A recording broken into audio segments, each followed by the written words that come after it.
Do you often feel needy even when you just get paid?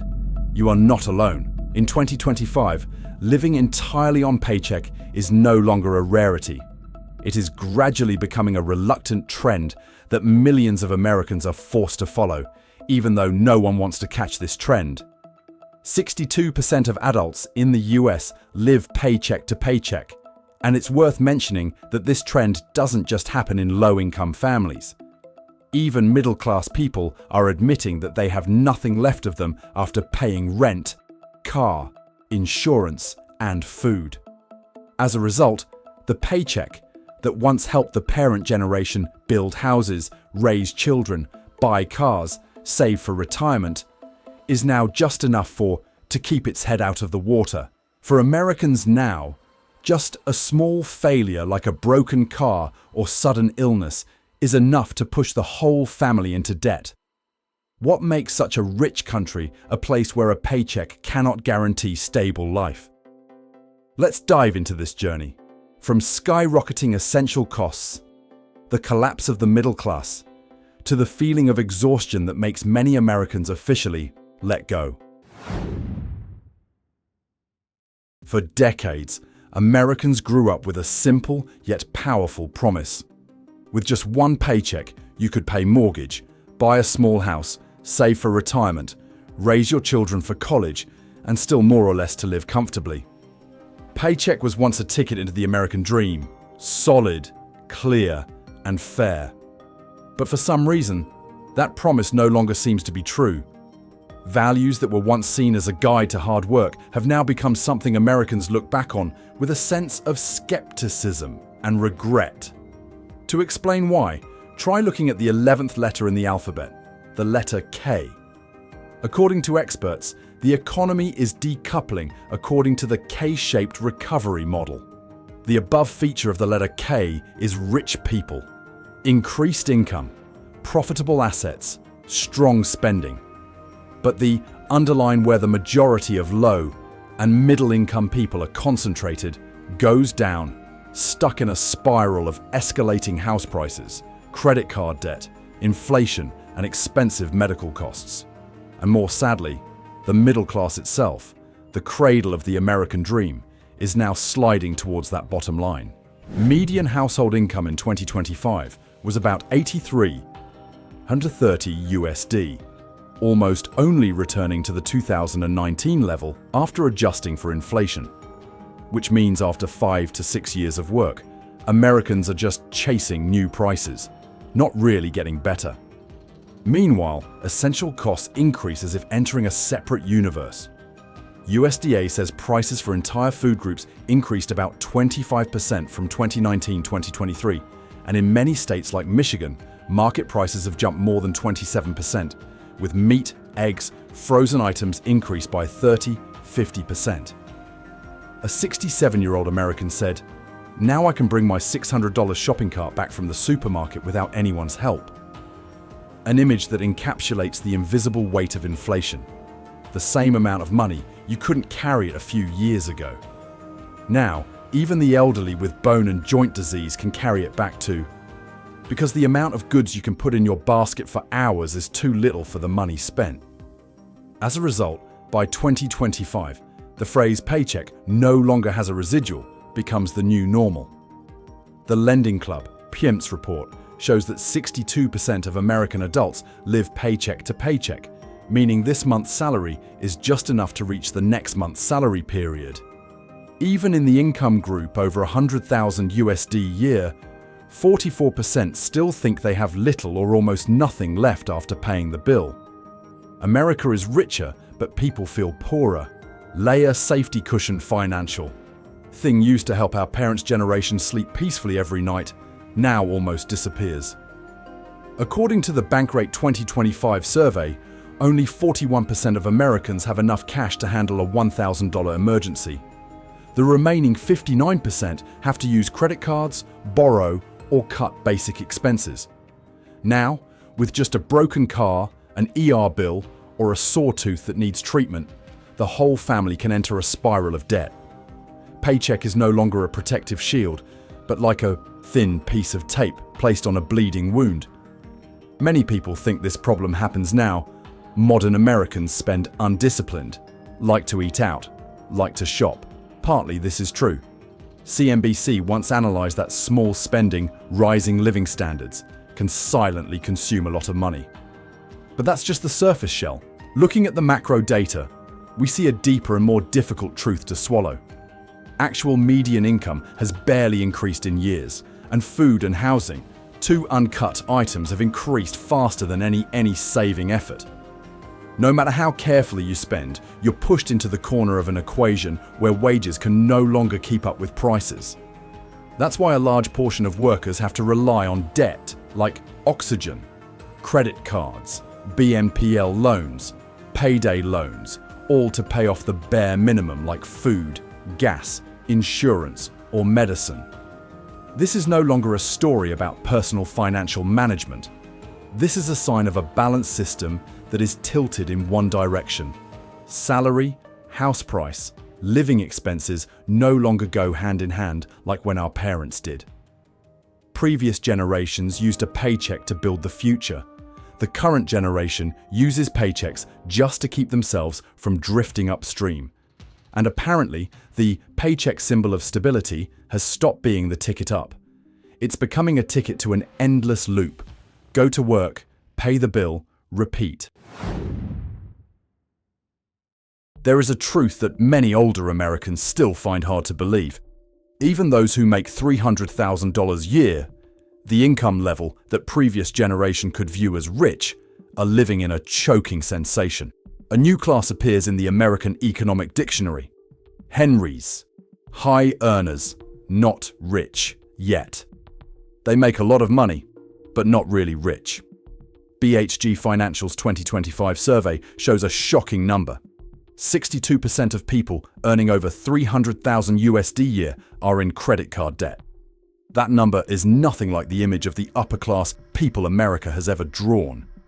More notably, a November 2025 analysis by Investopedia found that less than 30% of high-income groups felt they were actually progressing in both short and long-term goals. This means that most still struggle with, not because of lack of income, but because the system requires them to pay too high a price to maintain a life that society considers normal. As defined by Smart Asset, Henrys are people with significant income but low accumulation. They are rich on paper but poor in savings accounts, poor in spare capacity, poor in emergency funds.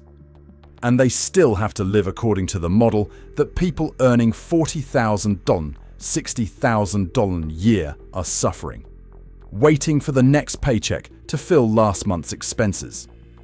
You may belong to the middle class, have a high income, but when they move to more expensive urban areas to pursue career opportunities, they lose most of their tax incentives, house and school costs jump, and the standard of living that around everyone is pursuing forces them to spend more. In the past, the higher your income, the easier it was to accumulate. And now, the more you earn, the deeper you are pulled into fixed costs. The majority of Henrys live in municipalities like New York, Los Angeles, San Francisco, where house prices, local taxes, service costs, childcare, healthcare are all among the most expensive in the United States. Income of $300,000 USD sounds like extra, but after deducting mortgage, tuition, insurance, taxes, services, and spending according to regional living standards, their accounts are no longer much different from those earning $70,000, $90,000 USD in other states. But the most dangerous thing is not money, but social standards. Henrys are often surrounded by people with similar living standards, buying big houses, new cars, expensive private schools for their children, luxury vacations, all make up invisible pressure forcing them to keep up. Their feeling of not being rich does not come from lack of money, but from everything around being so expensive that high income is still not free enough. The consequences of this middle-class hallucination are clear. Many high-income people don't have a 6-month emergency fund, don't have significant investment assets, and just need an incident of job loss, illness, etc., big broken car. They can fall right into debt or have to sell assets that were once considered achievements of a person's life. Things that previous generations viewed as home, safety pillars, savings, redundancy, now become a burden hanging overhead. And that is the biggest paradox. America is increasingly differentiated. Even those who are considered rich on paper no longer feel safe. Superficial success is now just like a thin layer of paint. Under that paint are the fear of losing their jobs, the fear of falling behind, and the feeling that even a small slide could push them down the same slope that the traditional middle class has long slipped. One of the most familiar explanations every time Americans lament the fact that paycheck is never enough is the saying, because people spend too much. And it's true that to some extent, lifestyle creep, spending increases with income, appears in nearly every class. Just a little promotion, a little salary increase, and naturally we upgrade meals, clothes, services, or small expenses that we once missed. It all happened silently, to the point where no one realized they had spent more. But lifestyle creep doesn't just come from individuals. It's nurtured by a complete ecosystem. Personalized advertising pours into every phone. Social networks are full of people who are similar to themselves, but live more luxuriously than. And cultural standards force Americans to constantly raise living standards. In the past, you compared it to your neighbor, and today you compare with the whole of America and the whole world, right in the little phone. The comparison not only changes psychology, but also changes spending behavior unconsciously. There are expenses that Americans usually don't see. Spend invisible, eating out a few times a week, subscriptions forgotten, convenient buying habits not counted, a few small payments via the app. It all adds up to a large number that many people cannot explain why the account is empty at the end of the month. A financial analysis has shown that a lot of households spend around $100-200 per month just feeding, although they think the number is much lower than simply because they don't track it. Some experts look at the problem from a very real perspective. Many Americans are not short of money. They lack financial institutions. They don't plan ahead, don't set a budget for each week. Instead, just look at the money left in their accounts and spend it emotionally. How to manage money? Looking in the rearview mirror. Only reflects what happened, does not predict what is coming, always surprises them with their own spending. After the pandemic, the situation slipped further because of a phenomenon called revenge spending. People spending heavily to make up for years of repression, traveling more, eating out more often, shopping as if trying to regain lost time. That seemingly harmless thing creates a new spending rhythm that deviates sharply from income, and many people cannot adjust as prices continue to escalate. The truth is that lifestyle creep only partly explains the surface. The submerged part of the iceberg is a system where essential prices grow faster than income, where every fixation bulges with the market, and where no matter how moderately you spend, it's still very difficult to escape water. Some people manage their finances well, some don't. But both are living in a system where the cost of living increases at its own pace, not at the pace of paycheck. There is a simple test, just one question, but exposes the most disturbing truth about the finances of modern Americans. Do you have $500 to handle an emergency? And by 2025, 63% of Americans will answer no. That number is not just about money. It's about a country where the majority of citizens no longer have the buffer zone to withstand life's smallest shocks. A broken car, an ER bill, a sudden prescription. It is worth noting that this phenomenon occurs in all walks of life, from hourly workers to office workers, from modest earners to those considered stable. When 63% fail at a threshold as low as $500, the problem lies not just in earnings, but in the disappearance of financial security. Without spare cash, the majority of Americans are forced to rely on the fastest solution, credit cards. But the entire credit system in America is designed as a trap. Easy to use, convenient, and extremely expensive if not paid on time. A $400 or $600 expense can quickly swell when credit card interest rates are often high. So, a small bump in the road, a punctured tire, or a $300 prescription can all drag a person into the interest rate spiral.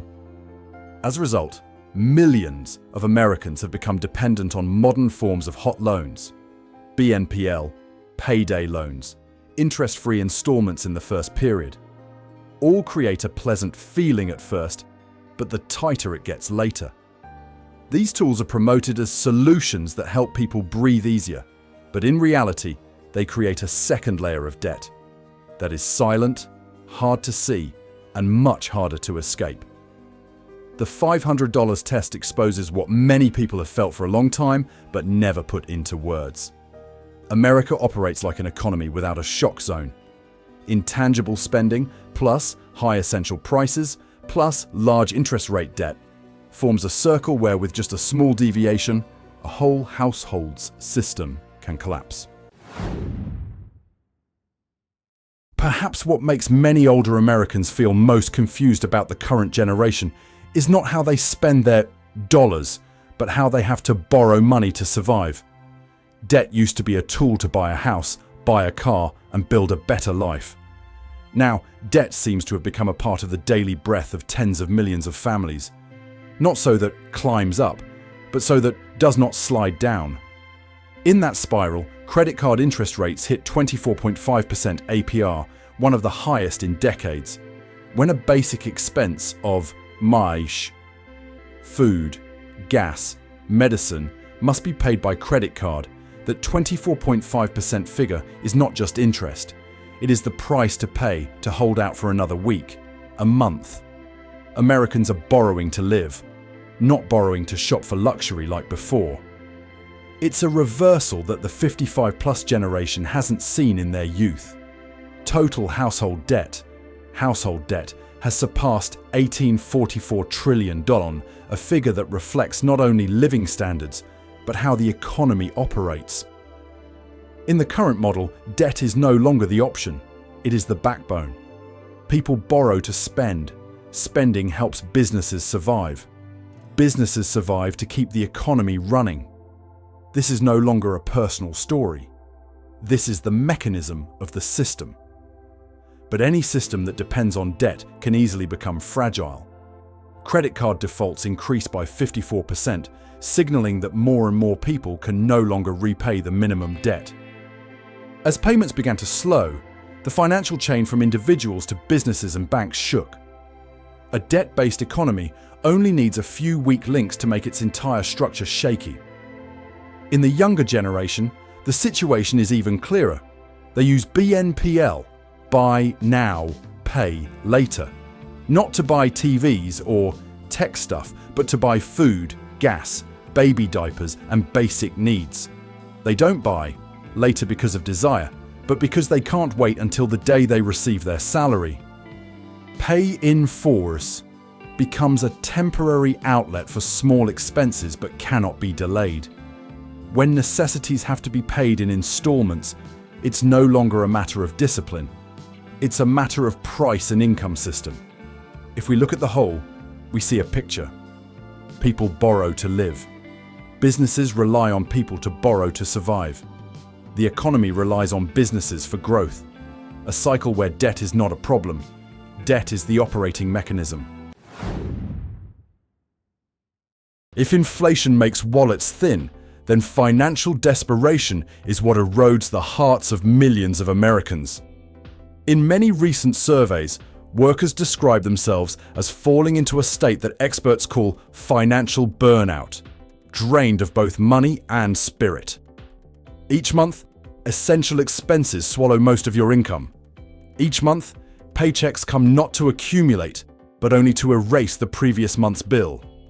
And so, That cycle crushes the willpower in a way that previous generations only saw during the deepest years of recession.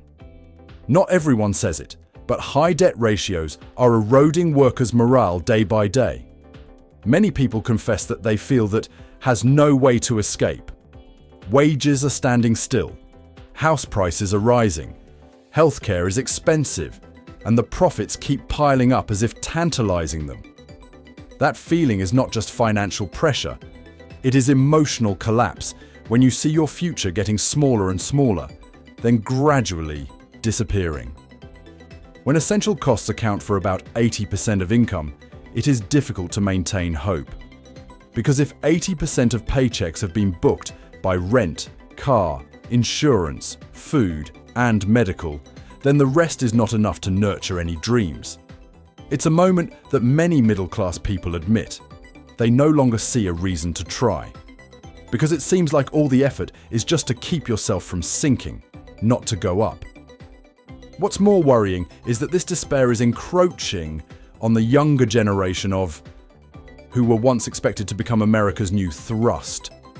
They see their parents struggling, see house prices out of reach, see student debt that lasts their youth, and then they coldly conclude their financial future has no clear opening. Many people describe the current feeling with a sentence that makes the listener's spine cold. I don't go to work to live. I go to work just to delay the collapse. It's a signal that we're not just facing a financial crisis, but a collective spiritual crisis, where a country that once boasted energy and optimism is now struggling to find confidence again tomorrow. In an age where costs escalate faster than income, many Americans feel like they're in an unequal war. But something interesting comes during this very difficult period. People start rewriting the survival code for themselves and their families. Not with sublime strategies, but with principles that seem so simple as to be obvious, but are neglected in an economy that makes everything rush. Many households are not really short of money. What they lack is organization from before the month. They only started looking at the account when more than half of the month had passed, and when they realized they had spent too much, it was too late. Therefore, the budget before the month begins method becomes a pivot point. Budgeting before spending anything helps many people feel like they have a raise without increasing their income. It's not a miracle. It's sanity in an unstable economy. So a new style financial toolkit has appeared. Not investment applications, not AI algorithms, but basic but effective methods. Review 3 months of statements, cut off hidden subscriptions, and use cash envelope for bulging amounts. When money is divided into envelopes for food, gas, shopping, people feel the limits are clear, and that helps them control their lifestyle without sacrificing complete joy. In parallel, many people begin to classify their lives into 2 groups: mandatory and discretionary. This separation is like resetting the structure of a house about to tilt. It helps break the emotional spending spiral and force yourself to face the question, is this really necessary? When answering that question, many families not only save money, but also regain a sense of control over that has been swept away by inflation and debt. During the standoff, Americans are not just tightening their belts. They are rewriting how to survive, how to manage, and how to protect their own lives. And sometimes it is those small but persistent principles that are enough to keep them from being swept away. When looking back at the whole picture, from low-income people racing against bills to six-figure Henrys still living paycheck to paycheck, one thing becomes clear. America doesn't just have problems with income. America is having problems with trust. Perhaps the American dream has not disappeared. It's just changing shape. Maybe we should stop focusing on what have we lost, which is what will we rebuild from what's left. If one paycheck used to be enough to support the whole family, and now it's only enough to get through the months. What does the future we'll leave for our children and grandchildren look like? Can a society move forward if the majority of workers are just trying, not down? And are we the who have seen America the strongest, most prosperous, living in a moment where we need to speak up. If this story touches on your experience, if you ever feel like your paycheck is no longer the same, leave a comment below. Please share this video with a friend who needs it. And if you want to accompany me on my next exploratory journeys about real America, not flashy, not hidden, please like, share, and subscribe so you don't miss any videos. Thank you for watching until the end. See you in the next part of the American story. The content in this video is built on public data, financial reports, consumer surveys, and socio-economic analysis from reputable sources. The purpose of the video is not to offer financial, legal, or personal advice, but to provide a reference perspective and objective analysis of the trends that are affecting American life. Each individual has different financial circumstances and living conditions. Therefore, viewers should consider and consult with appropriate experts before making any decisions related to finance or investment. The video does not represent any political views, is not aimed at any population group, organization, business, or government agency. All examples, stories, and descriptions are intended to be illustrative of context only and do not imply specific individuals or groups.